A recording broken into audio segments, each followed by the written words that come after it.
네, 오늘 양준일 씨가 라디오 프로그램에 출연을 했죠. 그래서 MBC 여성시대에 출연을 했는데 이 첫 번째 라디오 방송사에 이제 방문이라서 더욱 뜨거운 호응을 받았다라고 이렇게 평가할 수가 있을 것 같아요. 뭐 카메라 앞에 다가가서 르베카의 춤 일부를 선보이기도 했는데요. 요즘에는 보이는 라디오라고 그래서 라디오 방송국이라 하더라도 다 이제 카메라가 있고 유튜브로 이제 속속들이 이렇게 보여지는데요. 여기서도 역시 뮤지션으로서의 그런 어떤 정체성을 그대로 춤을 통해서 보여줬습니다. 근데 여기서 나온 이야기들을 좀 보면서 좀 남다른 점을 다시 한번 우리가 공유를 했으면 좋겠는데요. 진행자인 양희은 씨가 먼저 인기를 실감하고 있나? 라고 이제 묻자 양준희 씨는 여기 와 계신 분들이 밤을 샜다고 들었다. 사랑하고 너무 감사하다. 이 제가 설 수 있는 땅이다. 이렇게 말을 했습니다. 여기에서 제가 설 수 있는 땅이다. 그러니까 우리나라를 얘기하는 것이고 또 한편으로는 활동을 할 수 있는 굉장히 소중한 곳이다라는 것을 이렇게 극진하게 표현을 했습니다. 그리고 이제 비운의 가수라는 호칭에 대해서도 또 이야기를 했는데요. 어, 뭐 천재적인 어떤 역량을 가지고 있음에도 불구하고 제대로 활동을 못했던 시대를 앞서갔던 측면 때문에 오히려 외면을 받았던 그렇기 때문에 비운의 가수라는 호칭을 칭하기도 하는데요. 여기에 대해서는 그때도 하고 싶은 일을 하면서 존재하고 싶었다. 짧은 시간이라도 그 순간에 가수 활동을 하고 존재할 수 있어서 좋았다. 이렇게 말했어요. 이건 결국 뭐 오랫동안 활동을 못했기 때문에 굉장히 섭섭하다. 만족스럽지 못하다. 이렇게 얘기하는 것과는 다른 또 어, 면에서 양준일 씨의 그런 품성, 인격성이 드러난다고 보겠어요. 또 90년대 활동할 때 나 자신이 앞서갔다고 생각하지 못했다. 그냥 한국과 잘 안 맞는다고 생각했고 그때를 생각하면은 김치 빠진 김치찌개였던 것 같다. 여기서 김치 빠진 김치찌개였던 것 같다. 참 명문장이라고 저는 생각이 드는데 명어록이라고 얘기해야 되겠죠. 더 좀 보면 지금은 김치가 들어간 김치찌개가 된 것 같다. 잘 맞는 것 같다. 이렇게 얘기를 합니다. 어떻게 보면 이제 젊은 시절에 활동을 했을 때의 그런 좀 더 활동을 많이 적절하게 하지 못했던 것을 김치 빠진 김치찌개였다. 이렇게 표현하는 것 참 대단하다고 생각합니다. 뭐냐면 한국의 어떤 정서라든지 문화라든지 취향 이런 것에 적절하게 팬들과 호흡하는 것이 중요한 것이지 너무 앞서가는 것 그러니까 뭐 천재적인 활동 보여주는 것 자체가 중요한 것은 아니다. 그래서 팬들 함께 생각하고 고민하고 호흡하려고 하는 양준 씨의 철학이 여기서 드러난다고 생각합니다. 다음으로 청소년 시절에 관련된 얘기 나왔는데요. 어떻게 보면 평범했고 살아가면서 뭐 방황도 하고 헤매기도 하고 또 여러분들처럼 인생을 같이 걸었는데 그게 아픈 시점이 왔을 때 그 아픔을 내려놓고 싶어서 다른 직업 뭐 그런 것을 이제 찾아보는 것 같다라고 얘기를 했어요. 그걸 찾고 싶은 마음이 있을 때 또 그걸 해결해 줄 수 있는 구원 자체가 날 잡은 것 같다. 내가 찾은 게 아니다. 이렇게 얘기하면 또 겸손하게 얘기를 하고 있습니다. 무엇보다도 이제 가수를 하게 된 상황에 대해서 또 다른 진행자인 서경석 씨가 물어봤는데요. 이렇게 대답을 했어요.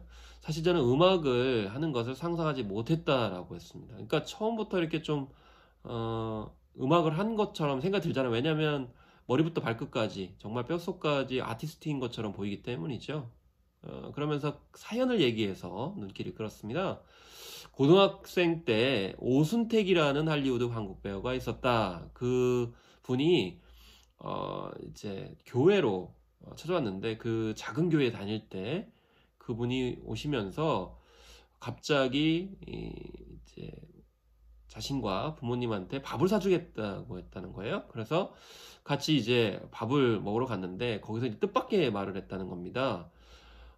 준일이는 연예인을 해야 된다라고 이렇게 얘기를 했다는 거예요.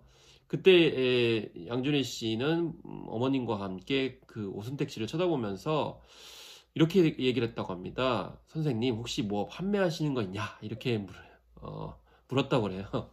그러니까 참 웃음이 터지는 그런 대목인데 사실 양준일 씨에게는 그 말이 상상 초월이었다라고 합니다. 이에 대해서 이제 양준일 씨는 당시에 오순택 씨한테 그런 것은 아니고 만약 제가 한국에 있었으면 연예인이 됐을 것이다 라고 말했다고 합니다. 사실 중요한 것은 이렇게 진행자가 얘기했듯이 그분은 통찰력이 있었다라고 할 수밖에 없는 거죠. 지금의 양준일 씨 보면 더 그렇습니다. 그러고서 이제 양준일 씨는 그런데 그때는 그냥 알겠다 하고 별 생각 없이 있었다고 합니다. 그런데 계속해서 그분이 정말 각인을 많이 시켜준 모양이에요. 머릿속에 박힐 때까지 계속 이야기해주고 또 주위에서도 계속 이야기해서 그런 이제 분위기를 만들어 주셨다는 거예요. 그때 이제 그냥 춤 좋아하고 공부 싫어하는 날라리 같은 준일이에게 너는 타고난 끼가 있고 센스가 있는 그런 연예인을 할 수밖에 없는 운명이라고 계속 말해주셨다라고 본인이 이렇게 좀 겸손하고 또 겸양스럽게 얘기를 합니다.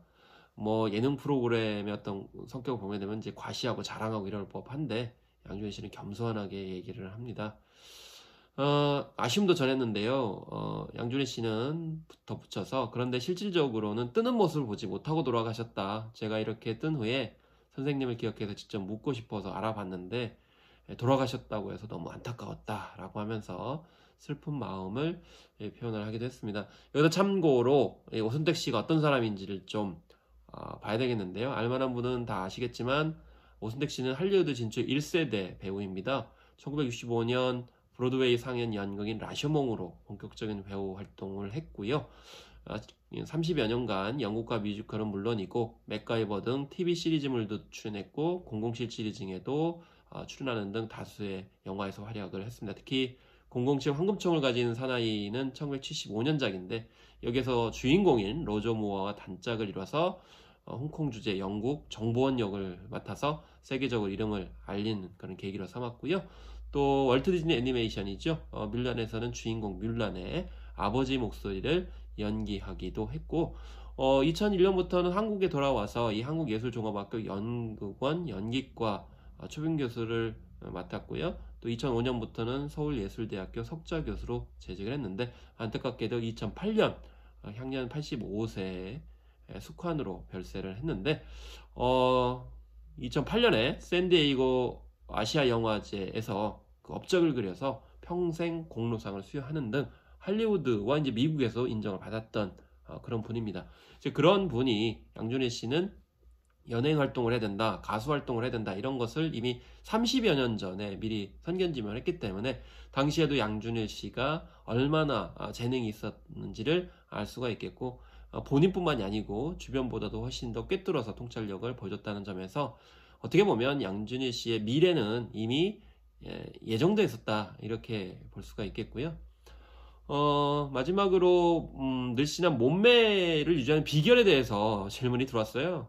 그랬더니 이렇게 또 대답을 했습니다. 그 비결에 대해서 뭘 원하는지가 중요한 것 같다. 나는 날씬한 몸매를 원했다기보다는 아이를 키우려고 건강을 유지했다. 그래서 설탕을 안 먹고 탄수화물을 줄이려고 하는데 일할 때도 잘 안 먹고 또 많이 먹으면 졸리고 힘이 빠지기 때문이다.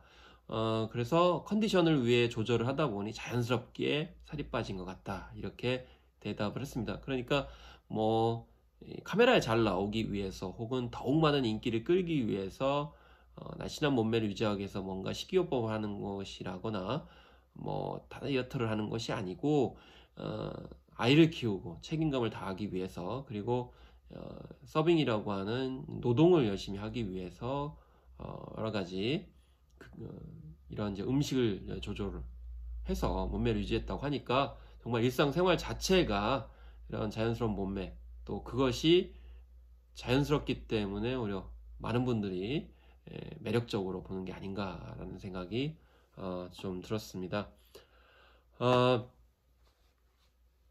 그리고 마지막으로 이제 곧 책이 나오는데 책으로 여러분을 찾아뵙고 많은 프로그램에도 출연하고 지방에도 내려가고 싶다 이렇게 이야기를 했습니다. 그래서 책이 어떤 내용이 나올지는 모르지만 정말 그동안에 못다한 이야기들이 많이 나올 것 같고요. 또 앞으로 라디오 방송에도 많이 이렇게 찾을 것 같은데, 특히 무엇보다도 지방에도 내려가고 싶다 얘기를 하니까 양준일 씨가 얼마나 팬들을 사랑하는지를 알 수 있고, 이 한국에서의 그런 활동이 소중하다는 것을 정말 온몸으로 느끼고 표현하고 있다는 점, 이 점이 팬들의 사랑을 받는 또 비결이 아닌가 싶습니다. 그래서 전반적으로 이 라디오 방송의 매력이 있죠. 시각적인 요소와는 상관없이 온전히 하고 싶은 말을 하면서 매력을 전하고 소통할 수 있는 그런 장이 펼쳐지게 되는데요. 그래서 텔레비전의 어떤 시각적인 효과에서 양준일이 눈길을 끄는 것, 또 매력을 느끼게 하는 것뿐만이 아니고 라디오에서도 이렇게 매력을 느끼게 할 수 있다는 점은 참 대단합니다. 왜냐하면 시각적으로 비주얼이 훌륭하다 하더라도 라디오에서는 정말 컨텐츠가 있고 일종의 어떤 내공이 있어야만 매력이 있거든요. 그래서 앞으로 이 라디오에서도 양준일 씨의 매력 뿜뿜, 많은 팬들의 사랑과 소통이 가능할 것이라는 것을 오늘 MBC 여성시대를 통해서 보여준 그런 날이었다라고 평가할 수가 있겠습니다.